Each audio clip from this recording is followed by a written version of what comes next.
Hello, my name is Nasir McFarlane, and welcome back to my channel. Today, I'm going to be going over 12 fascinating facts from the little book of Versace, the story of the iconic fashion house. Or should I say Versace?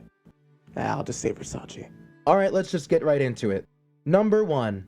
Gianni Versace was openly gay, and he himself became a prominent and influential figure among the LGBTQ+ community of his time.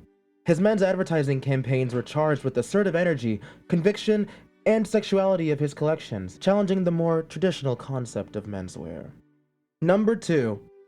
A prominent look in men's fashion was famously encapsulated in the 1980s by the wardrobe on the American TV show Miami Vice, which heavily featured Versace clothing. First aired in 1984, this undercover cop television show impacted menswear worldwide, changing the way men dressed.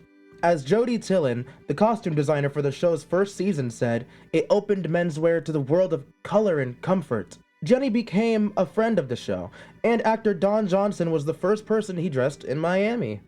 Number 3. Gianni Versace would begin his design process by writing in his daily journal, where he developed the ideas that would translate into his creations. He worked from sketches, was a skilled tailor, but also draped garments directly onto mannequins or models in his studio, as he'd watched his mother do as a child. Fashion editor Diana Vreeland, who observed him backstage in 1977, later said that she'd never seen anyone drape a dress so well, and in such little time. Number 4.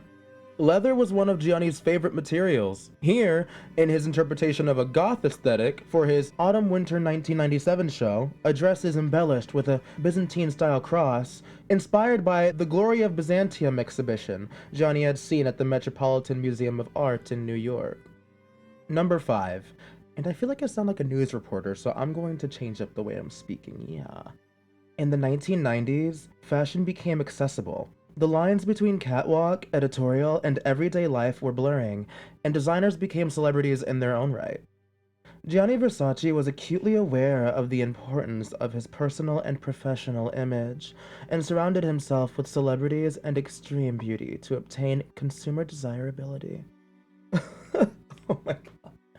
I feel like Clever and Chic. If you know that channel, shout out to Clever and Chic, because I see what she speaks that way. It's a lot easier to read like that.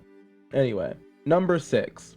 Gianni Versace's Autumn-Winter 1991 show has been described by many as the moment that defined the concept of the supermodel, who wouldn't get out of bed for less than $10,000. In the show, Linda Evangelista, Naomi Campbell, Christy Turlington, and Cindy Crawford, who had recently featured in George Michael's music video for the song Freedom 90, were to walk down lip-syncing to the song arm in arm in short, empire-waisted baby doll dresses. This snapshot moment in fashion history was an instant success that captured the spirit of the times, bringing together pop music and fashion and, with the rapid rise of MTV, television. Number 7.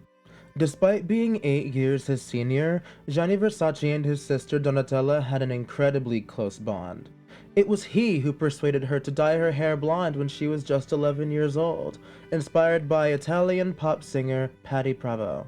I was his doll and his best friend. He dressed me up in cool clothes, took me out to discos and clubs from when I was 11. I loved it. It was the best time of my life, Donatella recalled.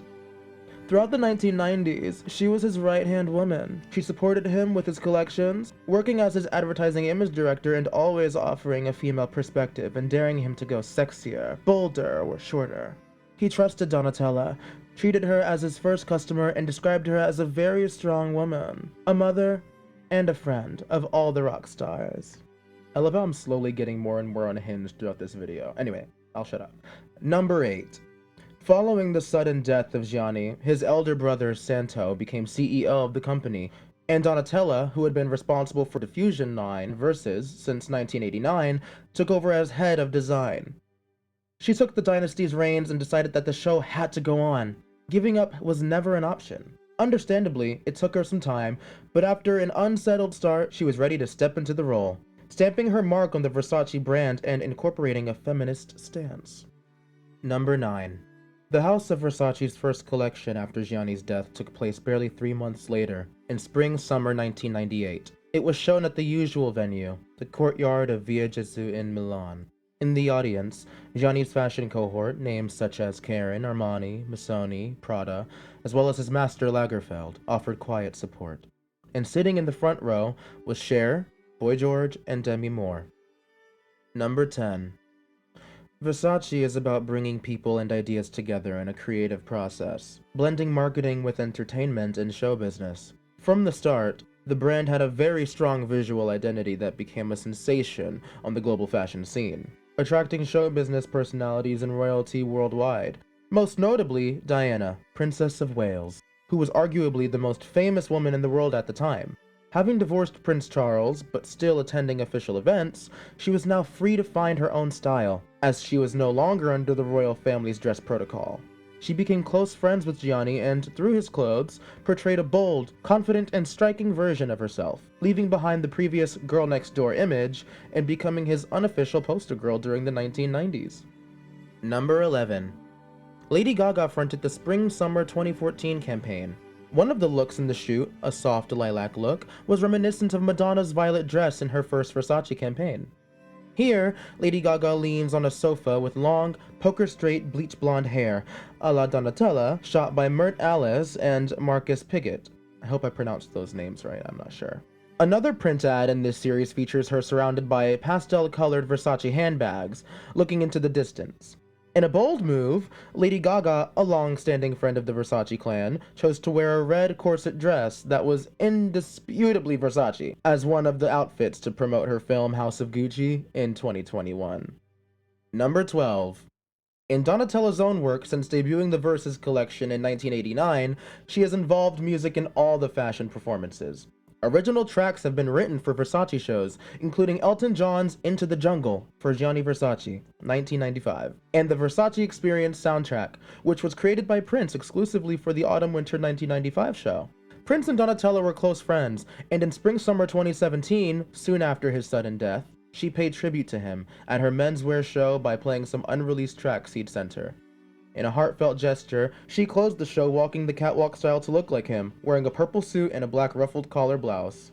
Artists such as Elton John, Michael Jackson, Versace custom-made the gold outfit he wore on his History World Tour, Bruce Springsteen, Paul McCartney, Madonna, Bruno Mars, writer and performer of one of Donatella's favorite songs, Versace on the Floor, Jennifer Lopez, Robbie Williams, Lady Gaga, and Zayn Malik have all expressed their love for the brand by wearing it on stage. Lady Gaga also dedicated a track to on her album Art Pop. Well, there you have it. 12 fascinating facts about Versace. Be sure to leave a thumbs up on this video and subscribe. It really helps out the channel. Thank you, and I'll see you in the next one.